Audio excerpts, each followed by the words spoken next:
when this, it's like, it's like being like in golf. The first 2 rounds when you're out there, it's like nobody's paying attention to you. Then you get to the top of the leaderboard and all the focus is on you, and you got center stage. You're like, yes. Bro, that's what, the people can handle. That's pressure. And it's like when you're out in the ring and people are, they're building you. Bro, this has been how long has this thing been going on? It's like two months now, almost. Well, we started. The first time he was on TV was with Samoa Joe, which was last year. Last year, roughly around July. Right. And there was a couple incidents where he had to work under pressure and cut his side of the promo live, because back then we were live. Right. And he kept impressing me every time. Like, damn. Like, I still to this day get nervous when I gotta cut a promo. Let me ask you a question. Live. When you first, how old were you when you first had your first match? Who, me? Yeah. I was 14 years old. Okay. When you got in the ring when you had to go out there for your first time in front of a crowd, your very first match, were you nervous or were you comfortable? I was comfortable and I was excited. Me too, bro. There was a little bit of butterflies in my stomach, but it was a good sensation. Let me tell you what. Since I started in this business, I don't know, Dom, if you feel the same way or anybody feels the same way, but like Ray, but the very first day I started, I never was nervous in front of a crowd for some reason, right? Mm-hmm. And as I started working in front of bigger crowds, I felt more comfortable the bigger the crowd for some reason. Yeah. Because the thing is, like, when you work in front of a big crowd, the bigger the crowd, you're not listening to specific things. Like, one person can't get on your nerves in an arena of 10,000 people. When I started working again in front of smaller crowds, I would get more nervous than I was working in front of bigger crowds. And this day, I've always been like that. Like, going to indies sometimes, like, I don't feel comfortable when I go to Impact and I'm on TV. I feel like absolutely I feel just way more comfortable. So I don't know. It's like, do you feel like that, Konnan, when you started?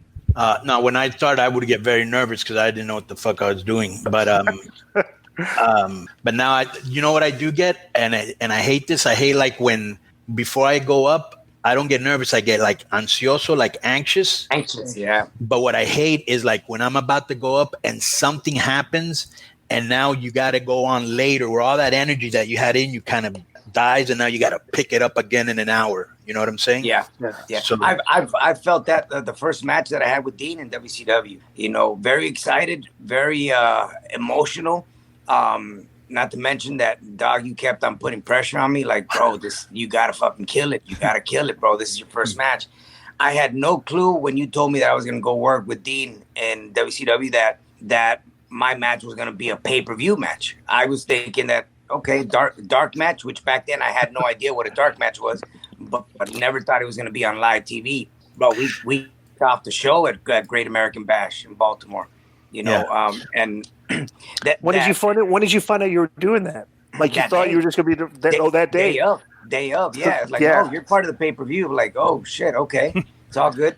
But again, I felt this even back then and still to this day. I get nervous, I get anxious before the match, but as soon as I cross the gorilla and I make contact, like, all of that shit goes away. And then it's a moment of excitement. Let me ask you a question about that, Ray. Do you remember when you came back after that match that everybody in the back gave you guys a standing ovation? Yes. I remember walking into the locker room, changing where Rick and Scott and Luger were at, and they kept on like just looking at me like, what the fuck is this kid doing here? Yeah, they had no idea who I was. Right, and that's the first. And when Rick Steiner saw you the first time, he's like, okay, that's my mark. I'm going to pick on him. Yes. Right? Rick Steiner used to pick on you, me. Who else would he just like pick? Like, were his favorite people? Whoever he wanted to. Hoovy at times. Hoovy, right? Yeah. But look how cool this was. That's how Rick was, and he was throughout the whole WCW days that I spent there. But we came so close that I remember going hunting with Rick. Yeah, you and Hoovy, right? Bossman, yeah, Hoovy was there. Rick, Bossman, Kurt Hennig, and somebody else. But listen to this. Who would have thought that? Wait a minute, Dominic, can you hear me? Yeah, I can hear you. Okay, they took this motherfucker hunting. Okay, did you hear all the names he just said? Yeah. And they put Hoovy up in a tree. Okay, so he could warn them, and the motherfucker fell asleep. No. I was on the tree, dog. Oh, you are the tree. Yeah, I was on the tree. I posted there. Hoovy was on a quad, right where the trail is. So it was shrubs and then a trail for quads, and then shrubs on the other side of the trail. So they told him stay here because the deers happened to cross this little path. Yeah. He said, fuck it. Like after an hour, he was bored and he went back to the camp. So eventually we came back and all the deer had crossed where Hoovy was at. Yeah. That's tremendous. Yeah. Getting on. I saw a question, Disco, but I didn't open it on the letters page for Dominic. And there might even be one there for Ray. See if you can find it so you can ask him I don't know what it says. Okay. We're going to open the mailbag. Because we have actually we have questions relating to people. We're gonna instead of just answering the questions ourselves, we're gonna let them answer the questions. How about that? Bro, I want to ask you this, Dominic. I want to ask you what your favorite WWE T-shirts are because me and Disco have a favorite T-shirt, and I want to tell you about it. Current T-shirts or just in general? Yeah, it could be current or in general, but this is a T-shirt from maybe 2 years ago, but I'm sure you saw it. And I think it comes from the same creative team that probably gave Jerry Lynn the name Mr. JL or whoever named the Undisputed Era. What a super JoJo name. Have you seen a shirt? And this is all it says, Seth freaking Rollins. Yes. That's brutal, bro. They stole Ray freaking Mysterio. That's the worst part about it. You always like. We got an interesting question from the mailbag here. Yeah, there's two of them, 2 emails. Yeah. Question this week is for Konnan, but since we have Ray and Dom here, it's usually around SummerSlam that plans to for WrestleMania are in the works. So I'd like to know, Konnan, what you think about a Rey Mysterio versus Dominik Mysterio matchup. In 2020, Rey Mysterio can still go at a very high level. Dominic seems like a pretty tough kid in the brains to listen to veterans. Also, Konnan, how would you book it? Maybe have them get a tag title run leading to a split and a fallout? Question mark. And that's from Liam Stewart. What do you think, Doug? I think I think that's way too early to do that. Maybe down the line, yeah, but right now, bro, you got a lot of things you can do with them together. Milk that first and then do that later. That's how I would do it. Right. Have you guys ever fought before? We've had we've simulated matches in training. But I mean, have you guys kind of growing up at some point, you're a professional wrestler, your kid's active, he's in getting professional. Have you guys ever Roughhouse before? Not yet, not right? to that extent. But we have simulated matches during training sessions where I portray the heel, and then we flip roles around. Then he's the heel. Right. So how do those go? Do you guys lay it in, or are you working light? No, we're working it. We're not laying it in. But I think this whole week, because we're scheduled to go in today for training, we're gonna bring it in today. This whole week is just gonna be stiff. Yeah. Dominic. Yeah. Okay, so when you're watching somebody on TV and when you're watching them live, a lot of times there's a lot of things you don't see on TV that you do see live. Mm-hmm. So who would be 5 guys in the system, whether it's NXT, SmackDown, or WWE, that I know you have never wrestled anybody, but that you're really looking forward to working with them because they know that they will accentuate your style? I would really love to work with Randy down the line. Right. I think I could learn a lot from him, and just his style in general. I think could really help me by elongating my career. So I think Randy would be one. I would love to work with some of the Latino talent in there, like Garza, Andrade. Some of those guys. I'd also some of the guys in NXT too. I'd love to work like Adam Cole or. I just came up with an angle. Go ahead. Okay. So Ray and Dominic are a tag team. Okay, and they win the tag team belts. Okay, so now they're the champs. And Dominic's got this silver spoon in his mouth. He's been here for just a couple months now. Him and his dad are tag team champions. Bro, you know how they're doing all the gimmick where all the Latino guys are hitting on all the girls, and all the girls are fawning over them? All these guys, girls, Dominic starts hitting on them because, hey, I'm the belt and everything. He starts getting heat with all the other Latino guys trying to take all their girls. That'd be funny. Be good heel turn, right? And then, Ray, you're trying to tell, bro, that's not how we work here. You know, you don't get messed with the other boy. You gotta get in line. Man. They don't really do because I remember one time, but I don't think they called it intergender. They might have called it mixed tag or algo así. For a while, didn't they have like a mixed tag tournament? They did like a mixed match challenge. Yeah, and they did like a tournament and stuff. I thought that was pretty cool. I actually like that. Yeah. So let me ask you a question, Dom. What girls, if they had like that tag team tournament again, a mixed tag, would you like to tag up with? You know, that you think that you guys would make a good team? Man, I think eventually, maybe, I don't know. That's hard. I would love to do a tag match with Sasha. With Sasha? Yeah. She really likes lucha a lot, right? Yeah, I think she trained lucha for a minute. Yeah. She even went down to Mexico and trained there for a minute with Kalisto. Yep. But Sasha and Bailey love that lucha libre style, man. And they're hungry. They're really hungry. Yeah. They have them all over the place. We got a question for about Dominic here in the mailbag. Yep. It's from Ryan Bendick. It's pretty simple question. That's a tremendous name. Yeah. Ryan Bendick. Yeah. Right. Subject is Dom. Hey guys, did Seth and Murphy go too far in beating the shit out of Dominic with the kendo sticks? It looked pretty bad.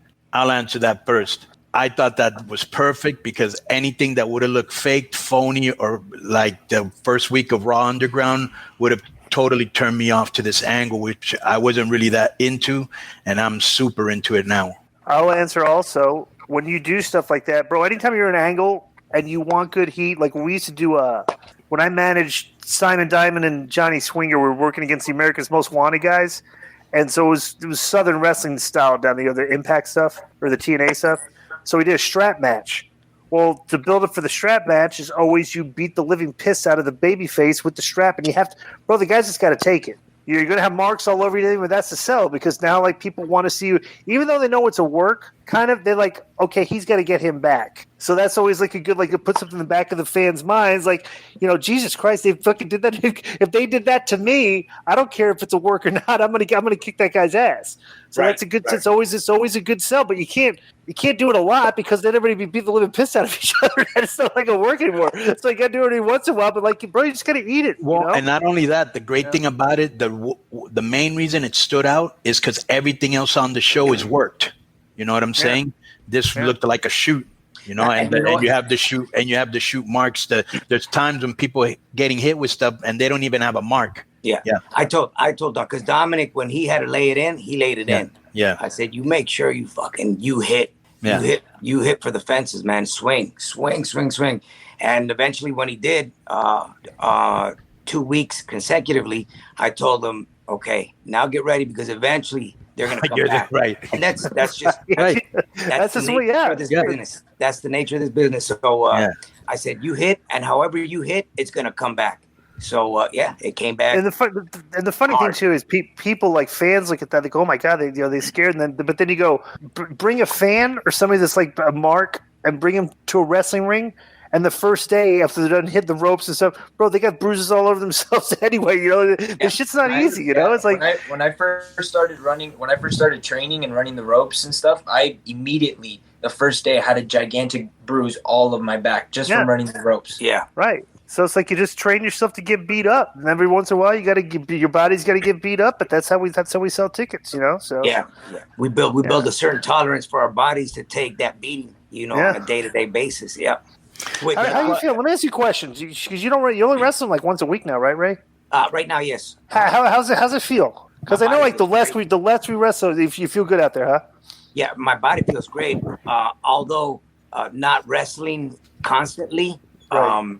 You know, when you do have a match, you ache. Yeah, you ache. But not only that, it's like you're used to going day to day on that grind. That when you stop for a minute, you know, you want it, but at the same time, your body's telling you, nah, this feels good. But once you do get in there, you know, you have the risk, I believe, that to getting injured faster or on simple shit. But overall, the stem cell treatment that I had done, the dieting that I changed, working out, you know, all of that has improved my physique, my body, the way I move, you know, for the best. What did the stem cells help, Ray? Oh, everything, dog. I had Where'd you go? I went to Colombia. Oh, same place that the Ryback and Nash and those guys went and stuff? Yes. Right. Because there they can give you more of it, right? Yes, I was in the millions of stem cells that were injected into my body. I did 2 days of IV, and I believe. Explain, like I don't know anything about this. Briefly, explain what the stem cell stuff does. So it helps regenerate and heal any parts of your body that have suffered from injuries, like discs, discs in your back or stuff, or like. I've never had any disc issues, so it would be hard for me to answer that. Mm-hmm. But with the amount of surgeries that I've had on my left knee, you know, it helped tremendously. Now, this wasn't the first time that I've done stem cells. This was the first time that I had that amount injected into my body. So I would do 500,000 through an IV, and I did that 2 days. I would get into a hyperbaric chamber every time I would go in to do my treatment. So I flew into Colombia, and I was there from Monday all the way through Saturday. And every day I would go in to do a treatment. So hyperbaric chamber every day. That keeps. How long was that? How long are you in that for? 25 minutes, I believe. Right. 25 minutes. And in one day, I had the treatments injected into my body. So I did an injection to my left knee, an injection to my right knee, which no surgeries on the right knee, but I still wanted to get some treatment done because it's been taking all the wear and tear from the left one. Yeah, so it's overcompensating. It might get hurt. Right, yeah. Yes. So I did a shot in my shoulder because I just suffered the injury with Samoa Joe at Money in the Bank. Money in the Bank, yeah. And I did my ankle, which I injured right before WrestleMania. Both of my wrists because I suffered from carpal tunnel, and I did both of my biceps since both of them were torn. The right one I repaired, the left one I didn't repair, so I went ahead and got an injection there. Wait, so you had a torn left bicep, never got it fixed, and you just inject the stem cells and it's fixed now? Well, it's not that it's fixed. I did the stem cells on the left bicep because I knew it was torn, and because I didn't fix it, I said, well, it's got to help some way or another. And the reason why I didn't get it fixed is because I didn't feel the same reaction that I felt when I tore my right bicep. It was just different. Like within a matter of 2 days, I had full extension. Right. You know, I wasn't limited on doing anything. So that's why I decided not to get it fixed. And still to this day, man, it feels incredible. You know, so I've got a pec minor tear for like 16 years. I never got it fixed. And I'm just like, so my bicep is kind of like still like not full, you know, because like all is connected, but like, so yes, it's weird. So stem cells would work for that too? That would definitely help. Yes, really? That would definitely help. And I also did I did get my spine. I did get my spine. That was probably the worst pain after, like the 24-hour period after you get the treatment done. They say it can be very rough. You can either feel fever, aches, headache, pounding of the head, and for about exactly 23 hours, I felt that the symptoms, which is a side effect. So you listen to like a guy like, you know, like we're getting all these treatments like stem cell and stuff and hyperbaric. There's a lot of ways to rehabilitate, right?